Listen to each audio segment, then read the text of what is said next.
દરેક ચૌધરી સમાજને મારી એક નમ્ર વિનંતી.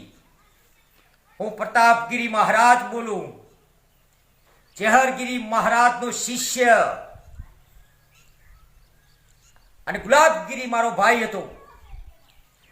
પણ બેસીને જો કદાચ રિવોલ્વર બતાવતો હોય, કોઈ પુરુષોને શિષ્યોને ધમકાવતો હોય, એના ગુંડા ટપેરિયા લઈને, તો આજ પ્રતાપગીરી મહારાજ બોલું છું. હું ચેહરગીરી મહારાજનો શિષ્ય.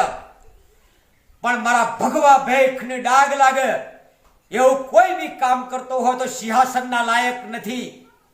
કારણ કે વગર મહારાજની જમીન છે અને વગર મહારાજના ઘૂઘરા ઉડીને મારા મનસા નાથને બંધોણા અને કોઈ ઘૂઘરા બોધવા લાયક હજી આવ્યો નથી. એ જહુ માતાની જગ્યા છે જેના મસ્તક ઉપર હતી.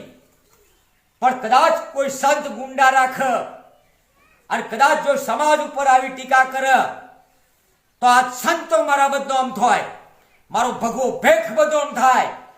તો આજ હું દરેક સમાજને કહું છું કે આવા મહંતોનું ઓળખો. આ મહંત નથી, આ મહંત થવાના લાયક નથી. હસંત કેવો કોઈ સમાજનો પક્ષ ના લે અને કોઈ ગયડો માવતર હોય એનું અપમાન ના કરે, એના પગ ધોઈને પીવે, એના માટે સેવા કરે અને એનું સન્માન કરે. કારણ કે મહંત કોને કહેવાય? મહંતના લાયક નથી. કારણ કે કોલેજોમાંથી ડાયરેક્ટ આવીને બેસી ગયા હોય, શાળાઓમાંથી આવીને બેસી ગયા હોય.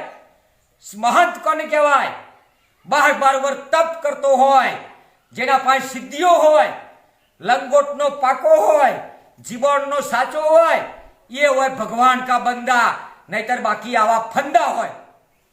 આજ હું એટલું કહેવા માંગુ છું મારા દરેક સમાજને કે આવા નકલી સાધુઓ ગાદીઓ પર બેઠા હો તો હટાવો. તમે પૈસા મત આપો, વરઘોડા મત કરો. છત્રી કોના માથા હોય? સિદ્ધ પુરુષ હોય, ગોરખનાથ જેવો, મચ્છંદરનાથ જેવો, અરે દધીજી જેવો, વિશ્વામિત્ર જેવો, પરશુરામ જેવો સંત હોય તો એના માથા ઉપર 17 હોય. પણ હે પાગલો ભક્તો, મારી એક વાત સાંભળો. આ પ્રતાપગીરી મહારાજનો શબ્દ કે સંત કહેવાના લાયક નથી દેવ દરબારનો મહાત્મા. તમે શા માટે એને મહાત્મા કહો છો? કે મહાત્મા કદી ગુંડા મવાલી ના રાખે પહેણ અને કોઈ ભક્તનું કદી જિંદગીમાં અપમાન ના કરે. જ્યારે કોઈ માણસ માફી માગે તો એને માફ કરી દે. પણ એ ગાદી પર જે બોલે છે ને એ દેવ દરબાર વાળો સંત થઈ તો એ સંતના લાયક નથી.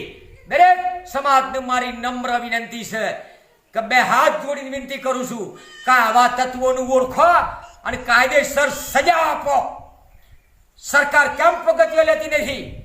પોલીસ કેમ પકડતી નહીં? નહીતર ઉગ્ર આંદોલન મારું હશે પ્રતાપગીરી મહારાજનું દરેક સમાજમાં. જય ભારત, જય હિન્દ, જય સતગુરુ, જય વાગડ, જય જહુ, જય ચહર, જય સદી સિગોતર, જય નરસિંગા વીર મહાકાલ ભૈરવ, જય ભોલેનાથ.